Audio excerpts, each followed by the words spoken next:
그리스도의 발자취를 따르는 성도의 특징, 그리스도의 발자취를 따르는 성도의 특징이라는 제목으로 말씀 전하겠습니다. 오늘 이 본문 말씀은 그리스도의 이 발자취를 따르는 성도의 특징에 대해서 그 세 가지로 제시하고 있습니다. 첫째는 영구한 도성을 바라본다는 것입니다. 14절에 보시면 우리가 여기에는 영구한 도성이 없으므로 장차 올 것을 찾나니라고 말씀하고 있습니다. 세상 모든 사람들이 추구하는 이 땅에 있는 모든 것에는 영구한 도성이 없다라고 말씀하고 있습니다. 그런데도 불구하고 마치 이 땅에 있는 것에 영구한 이 도성이 있는 것처럼 그 마귀는 우리를 이렇게 속이려고 하고 있다는 것입니다. 세상에 있는 사람들이 땅의 것에 이 목숨을 걸려고 하는 그 이유가 무엇입니까? 땅에 있는 것이 마치 이 영원한 것처럼 이 마귀가 이 속이고 있기 때문에 이 땅에 있는 것에 이 목숨을 걸고 살아간다는 것입니다. 그렇지만 그 예수님은 이 분명히 말씀하셨습니다. 누가복음 16장 13절 말씀해 보시면 집 하인이 두 주인을 섬길 수 없나니 혹 이를 미워하고 저를 사랑하거나 혹 이를 중히 여기고 저를 경히 여길 것임이니라. 너희는 하나님과 재물을 겸하여 섬길 수 없느니라 라고 말씀하고 있습니다. 주님께서 하나님과 재물을 겸하여 섬길 수 없다라고 말씀하신 그 이유가 무엇입니까? 그 영원한 것은 이 하나님께로부터 나오는 것밖에 없기 때문에 이 두 가지 중에 그 한 가지를 택해서 섬길 수 있는 것이지 두 가지를 동시에 겸하여 섬길 수는 없다는 것입니다. 무엇이 이 중요한 것인가? 그러니까 우리가 무엇을 중요시 여길 것인가? 이것이 가장 중요하다는 것입니다. 그 사람은 이 자신이 이 중요하게 여기는 것에 이 모든 것을 걸지 않습니까? 그 자녀의 이 미래에 대해서 모든 것을 거는 부모는 그 자녀의 미래를 위해서 어떻게 하든지 그 자녀에게 많은 것을 가르쳐 주기 위해서 심지어는 그 자신에 있는 모든 것들을 다 투자하더라도 그 자식의 이 교육을 위해서 이렇게 전적으로 거기에 올인하는 그런 부모들도 볼 수 있지 않습니까? 아침 일찍 아이를 학교 태워주고 또 야간 이 자율학습 마칠 때까지 학교 앞에서 기다리다가 저녁 늦게 또 아이를 태워주고 또 학원까지 데려주고 그 학원 마치는 시간이 12시에 넘으면 그 앞에서 기다리다가 또 데리고 오는 이러한 부모들도 그 심심치 않게 볼 수가 있습니다. 그 이유가 무엇이냐면 그 자녀의 이 교육에 그 모든 것을 이렇게 올인한다는 것이죠. 그 자녀에게 모든 것을 이렇게 베팅하는 그러한 부모들도 볼 수가 있습니다. 어떤 사람은 이 베팅을 한번 잘해서 영원한 생명을 얻는 사람이 있고, 어떤 사람은 이 베팅 한번 잘못해서 영원한 이 사망의 길을 걸어가는 그러한 사람들도 있다는 것입니다. 돈은 잃으면 다시 벌면 되는 것입니다. 그렇지만 이 베팅 한번 잘못함으로 인해서 그것으로 이 기회를 영원히 잃는 그런 일도 그 인간의 이 삶 가운데 일어날 수 있다는 것입니다. 그렇기 때문에 가장 현명한 이 베팅은 무엇이겠습니까? 그 하나님께 모든 것을 거는 것이다라고 할 수가 있습니다. 잠시 있다가 없어질 것에 우리의 모든 것을 걸 것이 아니라 영원히 있는 것에 모든 것을 거는 것, 이것이 가장 지혜로운 사람이다라고 말을 할 수가 있습니다. 그렇지만 마귀는 우리에게 무엇이라고 속삭입니까? 땅의 것에 목숨을 걸고 살아라라고 우리들에게 속삭이고 있다는 것입니다. 만약 예수님께서 이러한 마귀의 속삭임에 넘어가셨다면 우리의 구원은 없을 것입니다. 그 마귀가 그 예수님께 어떻게 속삭였습니까? 주님을 지극히 높은 산으로 데리고 가서 천하만국과 그 모든 영광을 이렇게 보여주었습니다. 그리고 만일 나에게 엎드려 경배하면 이 모든 것을 내게 주겠다라고 속삭였습니다. 마귀가 천하 만물의 모든 것을 줄 수 있는 그러한 그 능력이 없습니다. 이 세상에 속한 것은 누구 것입니까? 하나님의 것이죠. 그러니까 하나님이 허락하는 그 범위 안에서만 이 마귀는 이 활동할 수가 있는 것이지, 하나님께서 허락하신 그 범위를 벗어나서 마귀가 재량적으로 할 수 있는 것은 없다는 것이죠. 이 천하 만물은 오직 하나님께 속한 것입니다. 그런데도 불구하고 천하 만국과 그러한 모든 영광들이 자신에게 있는 것처럼 주님을 속이고 자신을 경배하게 되면 이 모든 것을 주겠다라고 말을 하고 있다는 것이죠.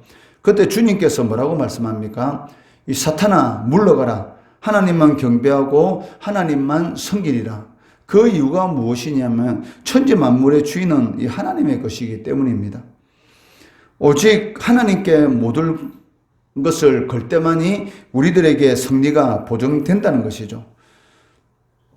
그렇기 때문에 진정한 승리는 그 이 세상에서 남보다 조금 편하게 사는 것이 아니라, 비록 조금 이 불편하게 산다고 할지라도 영원한 도성을 바라보면서 하나님의 계명, 그리고 예수님께 대한 그 믿음을 지키는 삶, 이것이 진정으로 그 그리스도의 이 발자취를 따르는 그러한 성도의 삶이다라고 할 수가 있다는 것이죠.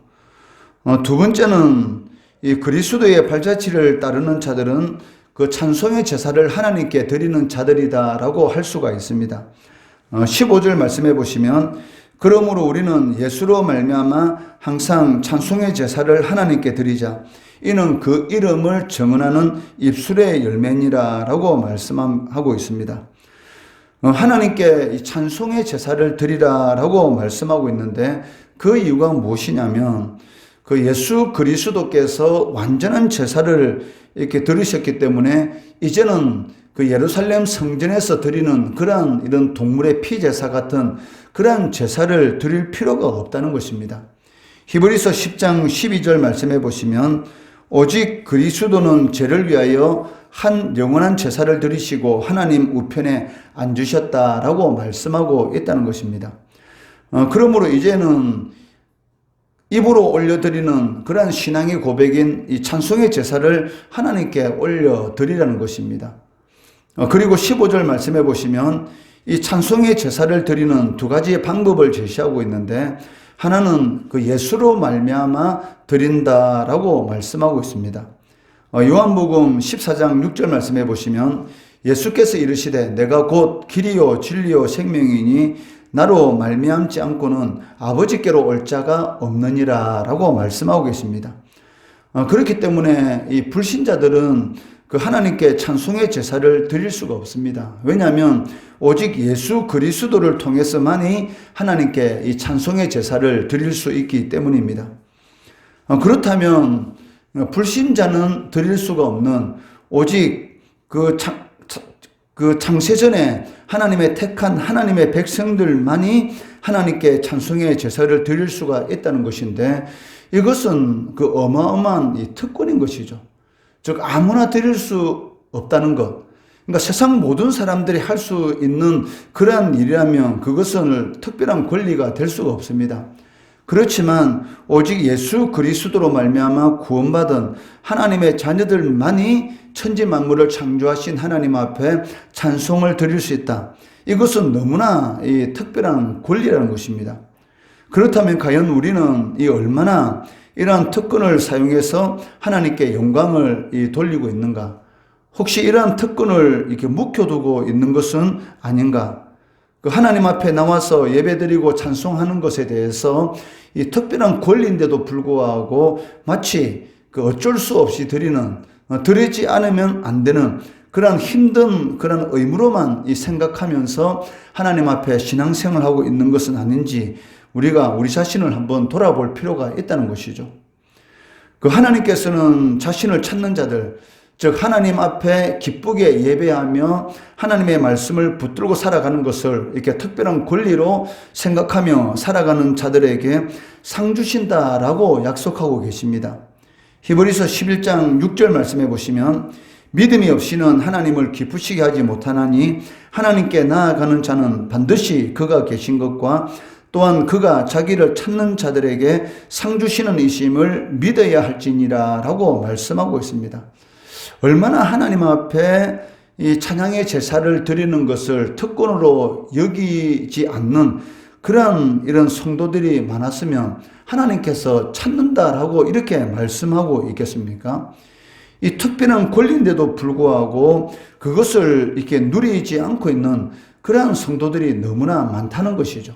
그렇기 때문에 심지어는 당연한 것인데도 불구하고 특별한 권리인데도 불구하고 하나님 앞에 나오는 자들에게 내가 상을 주겠다라고 이런 약속까지 하고 계신다는 것입니다. 그 사람들은 이 잠시 누리는 그런 세상의 이 특권에 대해서는 얼마나 이 열심인지 모릅니다. 이 백화점의 고객으로서 이 VIP 이 고객이 되면은 여러 가지 이 특별한 이 권리를 누릴 수 있지 않습니까?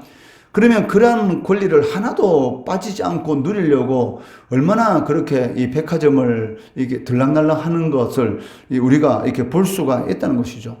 또 신용카드 이 VIP가 되면은 또 일반인이 누리지 못하는 그러한 특별한 권리를 누릴 수가 있고, 심지어는 이 극장에도 이 VIP가 되면은 1년에 한 10번 정도는 그냥 무료로 영화를 볼 수 있는 그런 이런 권리가 있다는 것이죠. 그러니까 세상에서 누릴 수 있는, 즉 잠시 누리다가 없어지는 이런 세상의 특권에 대해서는 조금도 이 놓치지 않고 그것을 찾아서 이렇게 누리려고 하는 그런 모습을 볼 수가 있습니다. 그런데도 불구하고 영원한 이런 그 특별한 권리에 대해서는 사실은 등한시하는 그러한 성도들도 있다는 것이죠.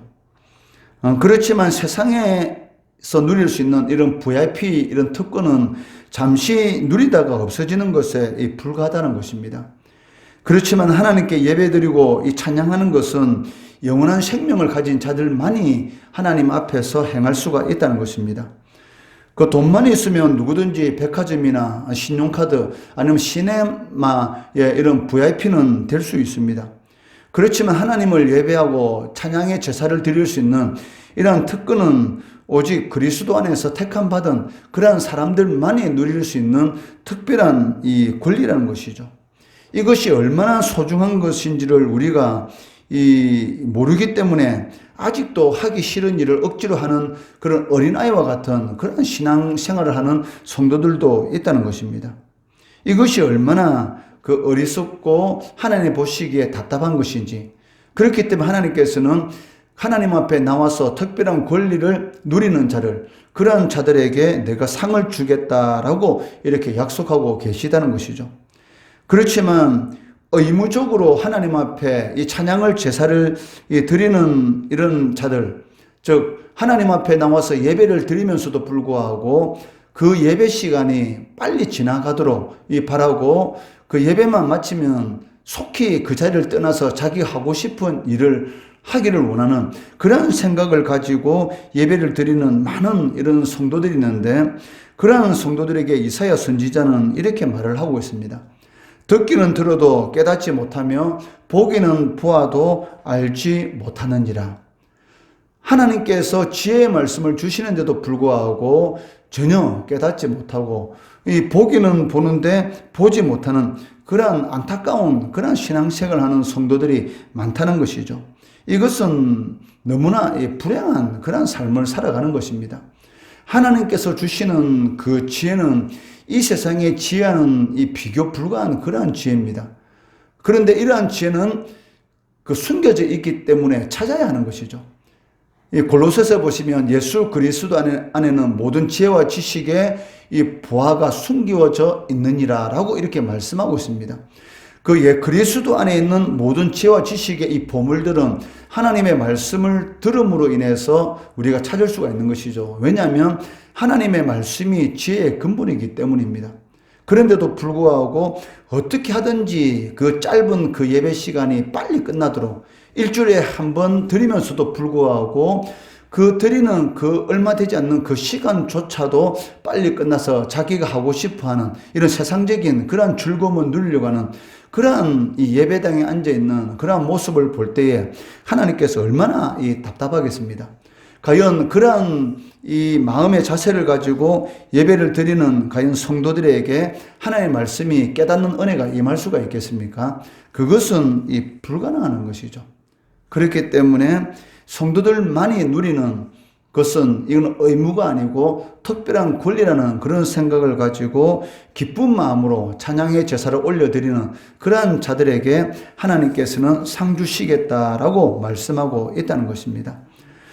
그리고 찬양의 제사를 드리는 또 다른 방법이 있는데 그 항상 드리는 것이다 라고 말씀하고 있습니다. 이 15절 말씀에 한 번 더 보시면 그러므로 우리는 예수로 말미암아 항상 찬송의 제사를 하나님께 드리자라고 말씀하고 있다는 것이죠.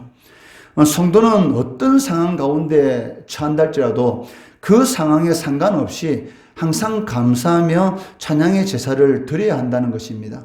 어떤 성도들 보면 신앙생활 하다가 조금 어려운 일이 생기면 예배 자리를 떠나는 그러한 성도들을 볼 수가 있는데 그것만큼 이 어리석은 그러한 성도도 없습니다. 왜냐하면 문제를 만드신 분이 누구십니까? 하나님이시죠. 그렇다면 그 문제의 해결은 하나님 안에 있는 것이죠. 즉 예배의 자리에서 그 문제가 해결받을 수가 있는 것이지 하나님 밖에서는 절대로 그 문제가 해결될 수가 없습니다. 그런데도 불구하고 어떤 문제를 이렇게 당하게 되면 그 문제 때문에 예배 자리를 떠나는 그런 어리석은 그런 신앙의 모습을 보이면 안 된다는 것이죠. 하박국 선지자는 무엇이라고 고백하고 있습니까? 하박국 3장 17절 말씀해 보시면 비록 무화과 나무가 무성하지 못하며 포도나무에 열매가 없으며 감람나무에 소출이 없으며 밭에 먹을 것이 없으며 우리의 양이 없으며 외양간에 소가 없을지라도 나는 여호와로 말미암아 즐거워하며 나의 구원의 하나님으로 말미암아 기뻐하리로다 라고 고백하고 있습니다. 어제 이 말씀을 준비하면서 이 말씀이 저의 마음에 이렇게 와닿습니다. 비록 성도들이 몇 분 계시지 않는다 할지라도 여호와 하나님 앞에 나와서 찬양의 제사를 드릴 수 있는 것, 하나님의 전에서 하나님 앞에 마음껏 기도하고 하나님 앞에 찬양을 드릴 수 있는 것, 이것이 얼마나 큰 은혜인지 이 하박국 3장 17절 이 말씀을 보면서 그 마음속에 이런 하나님께 주시는 그런 은혜가 이렇게 임하더란 것이죠. 그래 맞다. 비록 무화과 나무가 무성하지 않고 포도나무에 열매가 없고 감람나무에 소출이 없고 밭에 먹을 것이 없고 우리의 양이 없으며 외양간에 소가 없을지라도 이 두 가지 말씀 우리의 양이 없으며 외양간에 소가 없을지라도 이 말씀은 이제 저한테 적용되는 것이죠. 비록 교회 안에 성도가 몇 분 계시지 않는다 할지라도 하나님으로 말미암아서 즐거워하고 나의 구원의 하나님의 말미암아서 기뻐할 수 있는 그런 은혜가 가장 크다라는 그런 생각이 문득 들면서 순간적으로 그 하나님 주시는 그 기쁨이 이렇게 넘치는 그러한 이 경험을 어저께 하게 되었습니다. 하박국 선지자는 그 남쪽 유다의 이 멸망을 이 목전에 두고 있는 그런 상황이었습니다. 그런 상황 가운데 있으면서도 불구하고 하나님께 대한 이 절대적인 믿음, 이 믿음으로 인해서 하나님 앞에 찬양의 제사를 드리고 기뻐할 수 있다라고 고백하는 것을 볼 수가 있다는 것이죠. 셋째는 이 그리스도의 발자취를 따르는 그러한 성도들은 선을 행하고 나눔을 이렇게 실천한다는 것입니다. 그 16절 말씀해 보시면 오직 선을 행함과 서로 나누어 주기를 잊지 말라. 하나님은 이 같은 제사를 기뻐하시느니라 라고 말씀하고 있습니다. 그 하나님께서는 하나님을 영화롭게 하는 이 입술을 통한 이 찬양의 제사를 기뻐하십니다. 이와 동시에 또 하나님께서 기뻐하는 제사가 있는데 바로 사람에 대한 이 희생의 섬김의 이 제사를 기뻐한다는 것이죠. 즉 선을 행하고 나누어 주는 삶, 이런 제사에 대해서 하나님께서는 기뻐하시느니라 라고 말씀하고 있습니다. 마가복음 10장 45절 보시면 인자가 온 것은 섬김을 받으려 함이 아니라 도리어 섬기려 하고 자기 목숨을 많은 사람의 대성물로 주려 함이니라 라고 말씀하고 있습니다. 주님께서 이 땅에 오신 이유는 무엇입니까? 바로 선을 행하고 이 나눔을 실천하는 것이죠. 그것을 주님께서 먼저 보여주셨는데 입술의 찬양의 제사도 하나님께서 기뻐 받으시지만 이웃을 향한 섬김의 희생의 제사 또한 기쁘게 받으신다라고 말씀하고 있습니다. 오늘 이 그리스도의 발자취를 따르는 이 성도의 세 가지 특징에 대해서 살펴보았습니다. 즉 첫째는 이 영원한 도성을 바라보며 살아가는 삶, 둘째는 생각지도 못했던 고난과 환난 가운데 있을지라도 찬양의 제사로서 하나님 앞에 영광을 드리고 하나님 앞에 나와서 예배 드릴 수 있는 것이 얼마나 특별한 권리인 것인지 거기에 감사하며 하나님께 영광 돌리는 그러한 삶. 셋째는 사람에 대한 섬김의 희생의 제사인 선을 행하고 나눔을 실천함으로 인해서 하나님을 기쁘게 하는 삶. 이러한 삶을 살아가는 자들에게 하나님께서 상을 주시고 또 그 환경이 아무리 나쁘다 할지라도 여호와로 말미암아 즐거워하고 기뻐할 수 있는 그런 은혜를 베풀어 주신다는 것이죠. 이런 은혜가 성도들에게 있어서 가장 큰 은혜입니다. 하나님 앞에 올인하시기 바랍니다. 그것이 가장 지혜로운 성도입니다. 그리할 때에 하나님께서는 이 세상이 줄 수 없는 하나님으로 말미암아 즐거워하고 기뻐할 수 있는 그런 은혜가 우리의 삶 가운데 임한다는 것이죠. 이런 은혜를 누리시는 우리 성도 되시기를 주의 이름으로 축원합니다.